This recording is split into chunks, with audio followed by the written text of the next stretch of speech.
दुर्गा सप्तशती 10वां अध्याय। शुंभ वध। महर्षि मेधा ने कहा, हे राजन, अपने प्यारे भाई को मरा हुआ तथा सेना को नष्ट हुई देखकर क्रोध में भरकर दैत्यराज शुंभ कहने लगा, दुष्ट दुर्गे, तू अहंकार से गर्व मत कर, क्योंकि तू दूसरों के बल पर लड़ रही है।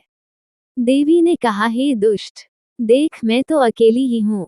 इस संसार में मेरे सिवा दूसरा कौन है? ये सब मेरी शक्तियां हैं। देख, ये सब की सब मुझ में प्रविष्ट हो रही हैं। इसके पश्चात ब्राह्मणी आदि सब देवियां उस देवी के शरीर में लीन हो गई और देवी अकेली रह गई। तब देवी ने कहा, मैं अपनी शक्ति से अनेक रूपों में यहाँ उपस्थित हुई थी। उन सब रूपों को मैंने समेट लिया है, अब अकेली ही यहाँ खड़ी हूँ, तुम भी यहीं ठहरो। महर्षि मेधा ने कहा। तब देवताओं तथा राक्षसों के देखते दो देवी तथा शुंभ में भयंकर युद्ध होने लगा। अंबिका देवी ने सैकड़ों अस्त्र शस्त्र छोड़े, उधर दैत्यराज ने भी भयंकर अस्त्रों का प्रहार आरंभ कर दिया। देवी के छोड़े हुए सैकड़ों अस्त्रों को दैत्य ने अपने अस्त्रों द्वारा काट डाला। इसी प्रकार शुंभ ने जो अस्त्र छोड़े उनको देवी ने अपनी भयंकर हुंकार के द्वारा ही काट डाला। दैत्य ने जब सैकड़ों बाण छोड़कर देवी को ढक दिया तो क्रोध में भरकर देवी ने अपने बाणों से उसका धनुष नष्ट कर डाला।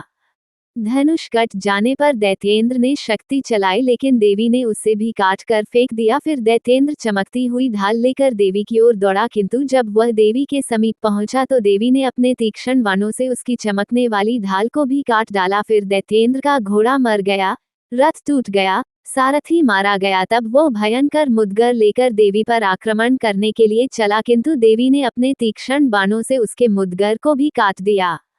इस पर दैत्य ने क्रोध में भरकर देवी की छाती में बड़े जोर से एक मुक्का मारा। दैत्य ने जब देवी को मुक्का मारा तो देवी ने भी उसकी छाती में जोर से एक थप्पड़ मारा।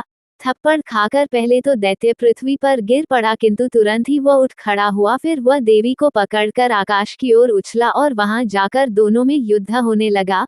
वो युद्ध ऋषियों और देवताओं को आश्चर्य में डालने वाला था। देवी आकाश में दैत्य के साथ बहुत देर तक युद्ध करती रही। फिर देवी ने उसे आकाश में घुमाकर पृथ्वी पर गिरा दिया।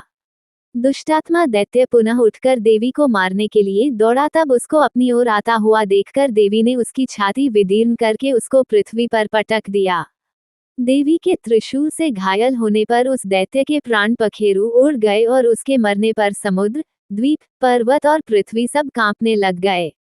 तदनंतर उस दुष्टात्मा के मरने से संपूर्ण जगत प्रसन्न व स्वस्थ हो गया तथा आकाश निर्मल हो गया। पहले जो उत्पात सूचक मेघ और उल्कापात होते थे वह सब शांत हो गए। उसके मारे जाने पर नदियां अपने ठीक मार्ग से बहने लगी। संपूर्ण देवताओं का हृदय हर्ष से भर गया और गंधर्वियां सुंदर गान गाने लगी।